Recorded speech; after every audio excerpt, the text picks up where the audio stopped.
പുതിയ വീഡിയോയിലേക്ക് ഏവർക്കും സ്വാഗതം. നമുക്കൊരു 40 വയസ്സൊക്കെ ആയാൽ പിന്നെ ആരും സൗന്ദര്യത്തിനൊന്നും വലിയൊരു പ്രാധാന്യം കൊടുക്കാറില്ല.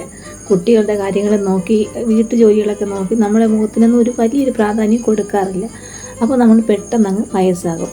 നമ്മുടെ മുഖത്തുണ്ടാകുന്ന ചുളിവുകൾ, കറുത്ത പാടുകൾ, കണ്ണിന് ചുറ്റുമുള്ള കറുത്ത പാടുകൾ, പിഗ്മെൻറ്റേഷൻ, അപ്പോൾ ഇതൊക്കെ മാറാൻ വേണ്ടി ഞാൻ ചെയ്യുന്നതാണ് നിങ്ങൾക്കൂടി പറഞ്ഞു തരുന്നത്. ഇതിനായി നമുക്ക് നല്ല പഴുത്ത പപ്പായ തന്നെ എടുക്കാൻ കേട്ടോ. നല്ല പഴുത്ത നാടൻ പപ്പായാണ് ഏറ്റവും നല്ലത്. അപ്പം നമുക്കൊരു മിക്സിയുടെ ജാറിലിട്ട് ഇതിനൊന്ന് അടിച്ച് പേസ്റ്റ് രൂപത്തിലാക്കി ശേഷം നമുക്കിതിനൊന്ന് അരിച്ചെടുക്കാം. ഇനി നമുക്ക് വേണ്ടത് അലോവേറ ജെല്ലാണ്. അപ്പം നാടൻ അലോവേറ ജെല്ലുണ്ടെന്നുണ്ടെങ്കിൽ അതെടുത്താലും മതി. അതല്ല എന്നുണ്ടെങ്കിൽ നമുക്ക് കടകളിൽ നിന്ന് മേടിക്കാൻ കിട്ടും, കെമിക്കലൊന്നും ചേരാത്ത അലോവേറ ജെല്ല്. അപ്പം നമുക്ക് അതെടുത്താലും മതിയാകും. ഇനി നമുക്ക് അടുത്തതായി വേണ്ടത് വൈറ്റമിൻ ഇ ടാബ്ലറ്റാണ്. അപ്പോൾ അതിൽ നിന്നും നമുക്കൊരു വൈറ്റമിൻ ഇ ടാബ്ലറ്റ് എടുക്കാം. ഇനി നമുക്ക് വേണ്ടത് തേനാണ്. നാടൻ തേനാണ് ഏറ്റവും നല്ലത് കേട്ടോ. അപ്പോൾ അത് കിട്ടുമെന്നുണ്ടെങ്കിൽ അത് തന്നെ നമുക്ക് ഉപയോഗിക്കാം. അതല്ല എന്നുണ്ടെങ്കിൽ ഷോപ്പുകളിൽ നിന്ന് നമുക്ക് മേടിക്കാൻ കിട്ടുന്ന തേൻ ഉപയോഗിച്ചാലും മതിയാകും.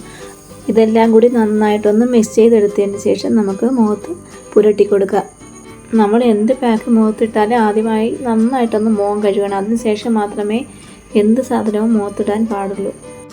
ഇനി നമ്മൾ തയ്യാറാക്കി വെച്ചിരുന്ന ഈ പാക്ക് നമുക്ക് മുഖത്ത് അപ്ലൈ ചെയ്ത് കൊടുക്കുക. ഒരു 15 മിനിറ്റ് ഇട്ടതിന് ശേഷം നന്നായിട്ടൊന്ന് തണുത്ത വെള്ളത്തിൽ കഴുകിക്കളയുക. ഇങ്ങനെ ദിവസവും ഈ രീതിയിൽ ചെയ്യുന്നത് ഈ മുഖത്തുണ്ടാകുന്ന പിഗ്മെൻറ്റേഷനും ചുളിവുകളും കറുത്ത പാടുകളും ഒക്കെ കുറയാൻ നന്നായിരിക്കും. അപ്പോൾ എല്ലാവരും ഒന്ന് ട്രൈ ചെയ്ത് നോക്കണം.